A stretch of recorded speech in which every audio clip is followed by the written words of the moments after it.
Qu'en est-il de la perspective d'un contact planétaire avec des civilisations extraterrestres? Où en est la civilisation terrestre? Elle en est encore à un stade tout à fait infraplanétaire. À la fois incapable de se constituer en une civilisation planétaire unifiée, et incapable de maîtriser technologiquement la navigation au sein de son petit système stellaire. Surtout, elle est encore à un stade psychologique où les névroses et les psychoses dominent encore sans partage sur la psychologie des individus, de la majorité des individus au sein de la race.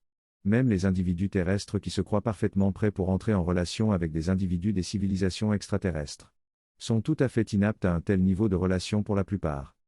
Quand on parle de civilisation extraterrestre dans la perspective d'un contact planétaire avec la civilisation terrestre, on parle de civilisation interstellaire. Soit pleinement interstellaire, soit partiellement interstellaire, je ne tiens compte, par la suite, que des civilisations pleinement interstellaires. On parle donc de civilisations très avancées sur le plan technologique, mais aussi sur le plan neuropsychique. Et également sur le plan politique, politique ici égale la capacité de la race à assurer sa propre cohésion interne, à travailler à son propre développement général, et à défendre ses propres intérêts généraux. On parle de civilisation hautement technologique, hautement neuropsychique, hautement rationnelle, hautement unifiée. Notez le caractère hautement rationnel. Un interstellaire, l'individu autochtone d'une civilisation interstellaire, n'est pas juste un individu ordinaire vivant dans une société disposant de la technologie nécessaire pour envoyer des vaisseaux dans l'espace lointain. Ce n'est pas le Français moyen vivant dans un pays disposant de l'arme nucléaire. Ce n'est pas l'Émirati moyen vivant dans un pays où le marbre est aussi commun que le béton. Ce n'est pas un Texan moyen vivant dans un pays qui envoie des astronautes dans la Station spatiale internationale. Ce n'est pas un individu lambda, névrosé ou psychosé, vivant dans une société technologiquement avancée. C'est un individu ayant une force psychologique mature et une force neuropsychique pleinement télépathique. Et donc un individu hautement rationnel et hautement télépathique. Un interstellaire typique répond à la description suivante. Il est pleinement heureux seul, pleinement et parfaitement heureux seul, son bonheur est simple et pur, consistant dans des moments de détente et de repos, et dans des activités de loisirs saines et stimulantes. Ces relations d'affinité psychologique, la forme supérieure de ce qui se manifeste pour les terrestres comme des relations amicales et des relations amoureuses, sont simples et sobres, sans attachement émotionnel et sans projection émotionnelle, gérées de manière rationnelle.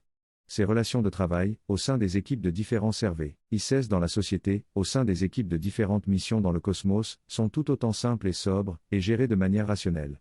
Un interstellaire dépense son temps entre les moments de repos et les moments de loisirs, entre les moments partagés avec ses relations d'affinité et les moments de travail, entre les moments de travaux sur ses capacités neuropsychiques et les moments d'études sur quelques domaines de connaissances.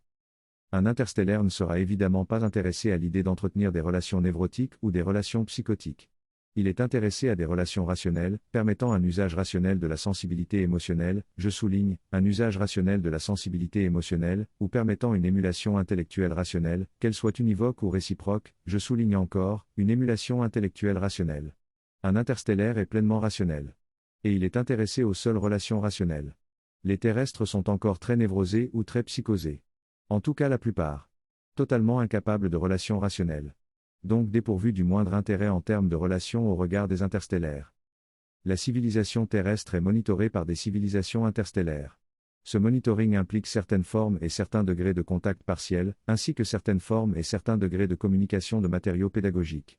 Cela se traduit de temps en temps par quelques formes et quelques niveaux d'interaction entre des interstellaires et des contactés terrestres, mais il ne s'agit pas de relations en tant que telles, car les contactés terrestres, dans ce cadre, sont davantage des sujets d'étude ou des vecteurs pédagogiques. Ce ne sont ni des relations d'affinité psychologique, ni des relations de travail. Mais encore une fois des sujets d'étude ou des vecteurs pédagogiques. En sachant le niveau extrêmement élevé d'émissions émotionnelles négatives et de charges relationnelles négatives. Et le niveau de rationalité proche de zéro. D'un terrestre moyen. Aucun interstellaire ne se sent des affinités psychologiques avec un terrestre moyen.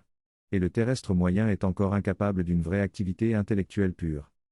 Les civilisations interstellaires entretiennent entre elles des échanges que l'on pourrait dire économiques. Mais la civilisation terrestre ne produit encore aucun bien et ne maîtrise encore aucune compétence, qui soit susceptible d'intéresser quelques civilisations interstellaires.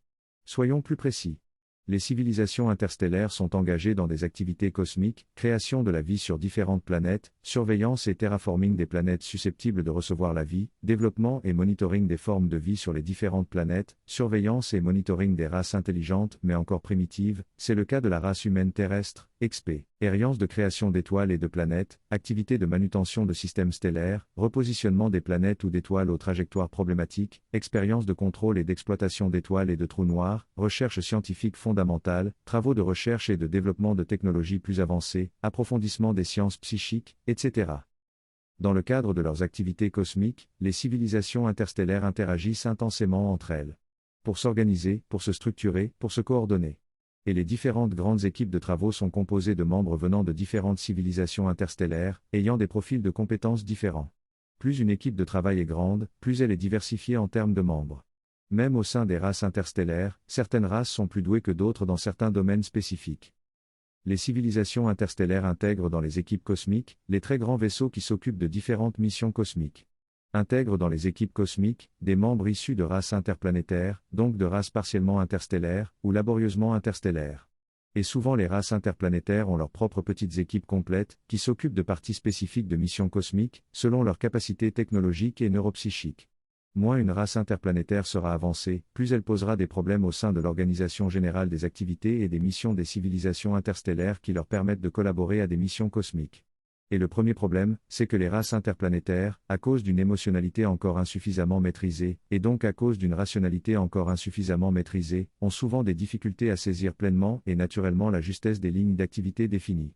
Notamment lorsque sont impliquées des activités de monitoring sur des races intelligentes primitives.